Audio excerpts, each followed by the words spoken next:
You're getting that laptop for even cheaper than 50% off that can pretty much do everything you need it to do. So that's why I'm trying to save you over $1,000 with this video. You're welcome. Hey guys, I'm Scott with Before You Buy, and if you want some quick to the point review videos from a frugal tech and fitness professional, consider subscribing. So I'm currently rocking the 2018 15-inch MacBook Pro, and I think that this is by far the best laptop for any creator in 2020. Hear me out. So last year I was still recommending the 2013 to 2015 inch MacBook Pros, and I still think that those are a good quality laptop. I think those are laptops that are still powerful enough, still have good enough battery life, but I think the 2018 has passed that because this finally came down to a price point that has jumped over that previous generation. So the 2018 15-inch has two major advantages from the previous generation, but also even over the later generation because it's very similar hardware. Again, I'm an IT nerd. I've been in the IT industry for 15 years. I know a lot about the processors and all that nerdy stuff that you need to know. And there's really not much difference, so we're going to dive into that. So these laptops bring in the newer chips that have 6 cores and 12 threads. So it doesn't matter what you throw at it, it can pretty much handle it for about 99% of people, maybe 98% of people. But and they even have the built-in codecs, allow for faster video editing and stuff like that, all while sipping on power, where the older ones, right, they have less efficient processors, so the battery and stuff like that doesn't last quite as long. Well, the 2018 has fantastic battery life because of that power efficiency. Not to mention how thin and light that 2018 is.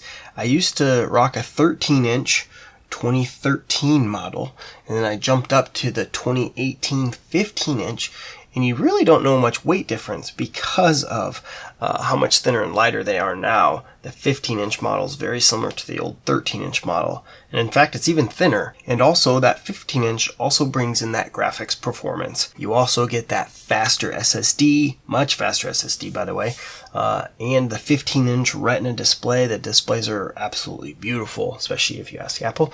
But I totally agree, and that 15-inch screen, when I'm on the go, and I actually appreciate having that more screen real estate versus the 13-inch model, especially for creators. So another huge advantage for the 15-inch over the 13 inches is they all come with 4 Thunderbolt 3 ports and that touch bar. Now you can get that touch bar in some of the 13-inch models, but you have to upgrade. Where the 15-inch, they're included. And the touch bar isn't amazing, but it is convenient at times. It does kind of bring up some Final Cut Pro shortcuts. It does allow you to kind of adjust stuff, and sometimes it's annoying, but overall I found it somewhat convenient.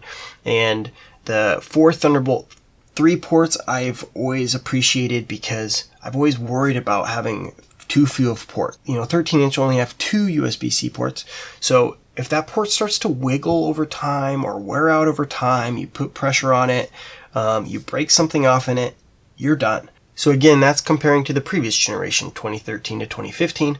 But what about comparing to the newer models? Why buy the 2018? Well, they actually use the same series of processor. So without sparing you some of the nerdy details, the generations change, but the type of processor doesn't, right? So they're all Coffee Lake processors. And that's what the new MacBook Pro 16-inch model has, which, trust me, is a fantastic laptop, and I'd die to have one. But when it comes down to value, the 2018 actually has that same type of processor, that Coffee Lake processor, just a slightly older generation. The 2020 processors do make another leap, slightly, but we're talking like 10% difference. And 10% when you already have something that is faster than you need, you don't need that extra 10%. So not only that, they're running similar speeds of RAM, and graphics cards are very similar. Are they faster? Absolutely. They're newer, they're better, they're faster. I fully admit that. Don't hear me not saying that they're not better.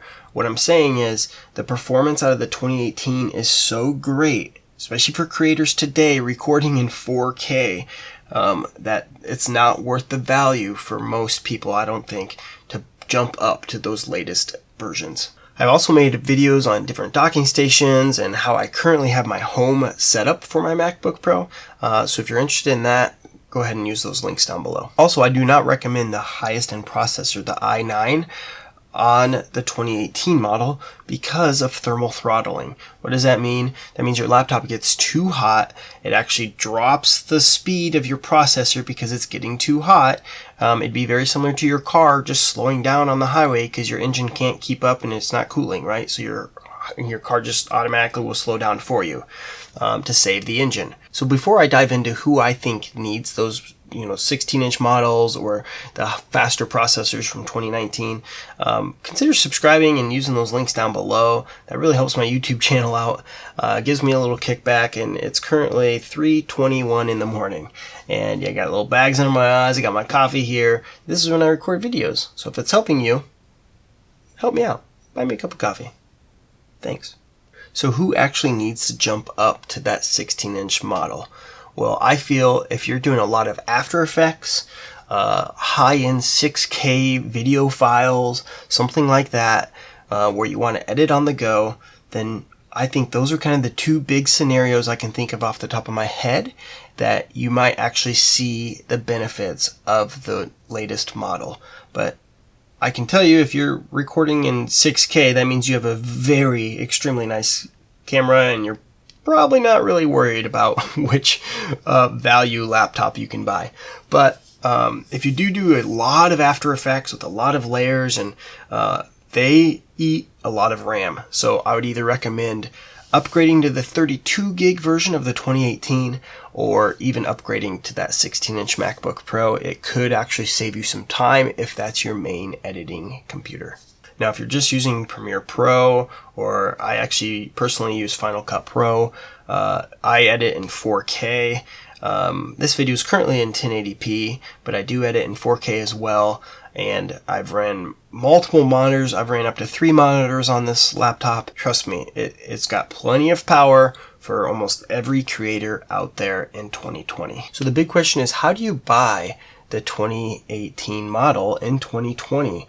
Well, there's a few different ways you can do it. You might be able to find it on Apple's refurbished site that I'll leave link down below, but I'll also leave links to eBay with the exact search you need. You can just click that and boom, you'll see the exact search you need.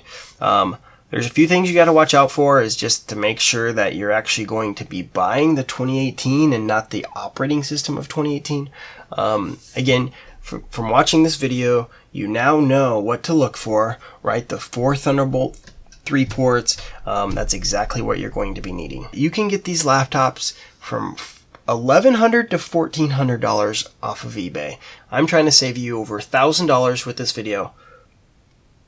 You're welcome. So let me know your thoughts. What laptop are you currently using? What workstation? Maybe you have a desktop. Which one are you currently using?